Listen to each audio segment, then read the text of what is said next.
Yeah, it's a lot to wrap your head around. Yeah, there's definitely two parts to this. The geekdom is freaking out.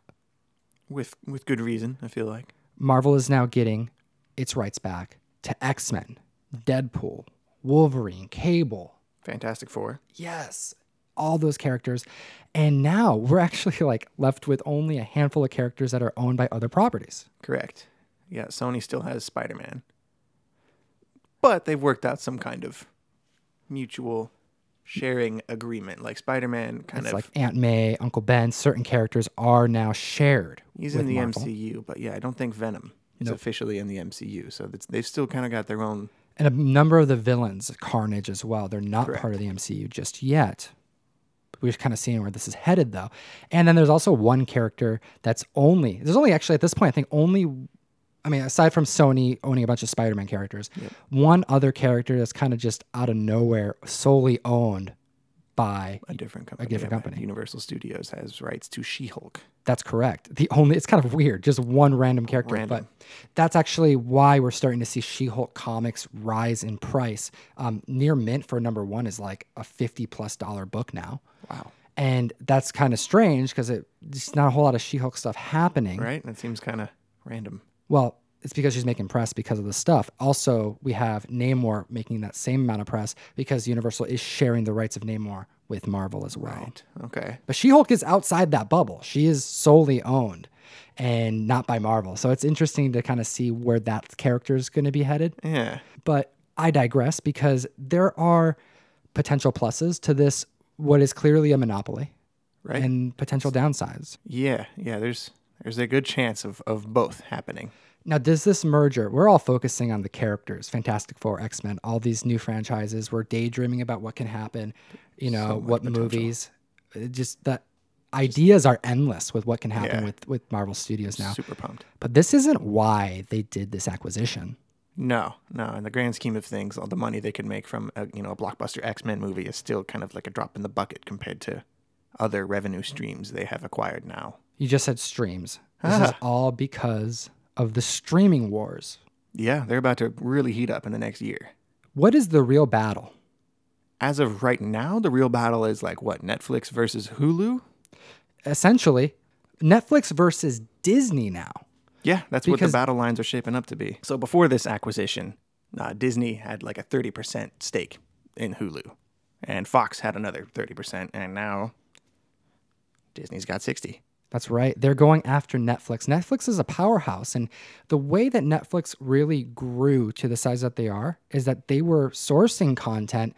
And then when they made money, they allocated funds to create original programming. Yep. And that's what made Netflix as competitive as it is today. Nobody was even anywhere close to that level back then. I know, we don't have to even list the shows that Netflix has created, but that is something that Disney is fighting up against. They're gearing up, and with things like the DC app that we just covered recently, we're starting to see where this is headed. Disney's heading in a direction where they want to compete in the streaming wars, and they're going to start doing original programming. That's the new avenue. Instead of a website where you license your content out like Netflix and Hulu, like studios like CBS now have their own streaming service. So they're producing all this stuff in-house, and Disney wants to do the same thing. They already are. They're getting it ready for next year. Now, what does that mean for geekdom? It means a lot of potential for new shows.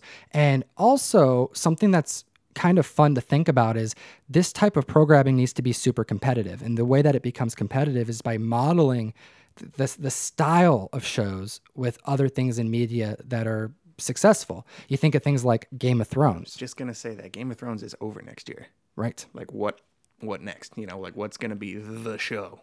Exactly. And Disney now has an option to do something like a Star Wars franchise. That's been rumored for a while. Yeah, dude. If they actually take off like a live action Star Wars series, like who knows? The possibilities are insane there. And that's just Star Wars.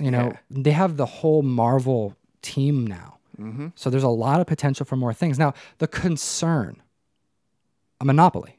Correct. And that's valid. I mean, we chatted about talking about the James Gunn controversy quite a bit, but this is a good example of how when you have one company controlling a lot, You know, James Gunn, they made a call to get rid of him. This is the kind of stuff that happens when you have these large companies that have to really worry about PR issues and make kind of those tough decisions on who to hire, who to keep on board without taking cred from the audience. It's definitely not the first time either that Disney has gotten rid of a director on a big budget studio tentpole feature of theirs. They've gotten rid of the director because of either creative differences, like I'm thinking of Han Solo. Sure. They got rid of the directors of the Han Solo feature, replaced them with Ron Howard. Mm-hmm. And there was a significant difference in their two styles. They got rid of the visionaries and replaced them. So the concern is that we may see things not do well.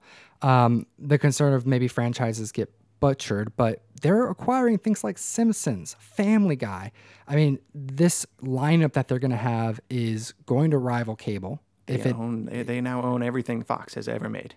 Which is nuts. Yeah. So something that's actually, I think, worth pointing out is that a lot of people think, oh, this is going to destroy competition. But I think that on the other end of it, if they do poorly, this actually could incent competition. That's true. You could start to see a lot more. Kind of like I'm thinking like the early 90s, back in like the Tarantino and Kevin Smith days, Mm-hmm. like a lot of heavy-hitting independent films started to come out. They may not pick up James Gunn for a Marvel feature, but maybe DC would if they want to produce some type of live-action movie, something similar to a Super.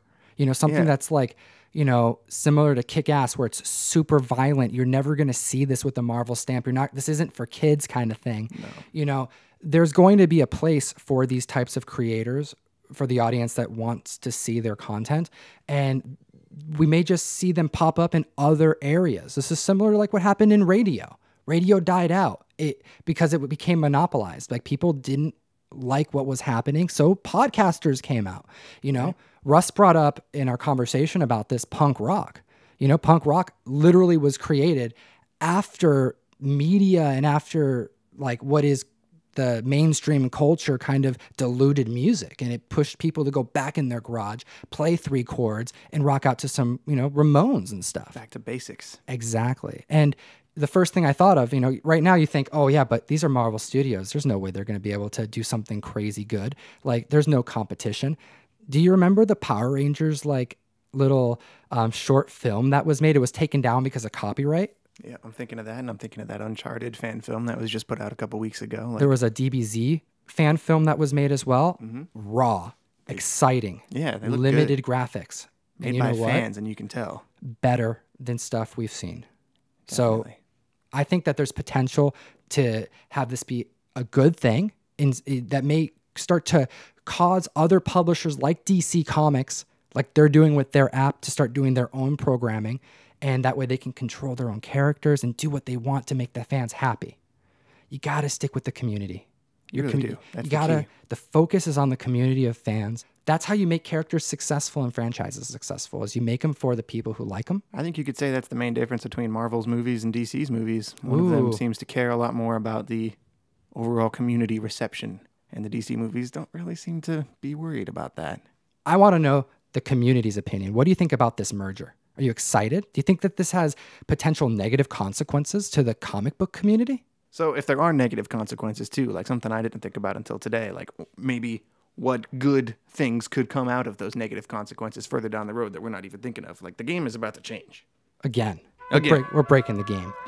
I like it. What a time to be alive. It's going to be a crazy year. We appreciate your time. Thank you so much. And as always, geek responsibly, people. Enough said. What a transition. Wow, Tom. You said enough said like they do in the comic books. You're so witty. Look at you go. I'm going to go to your website, geekstreet101.com, and sign up for the mail call, the subscription service where you send me comic books monthly and bring joy every month.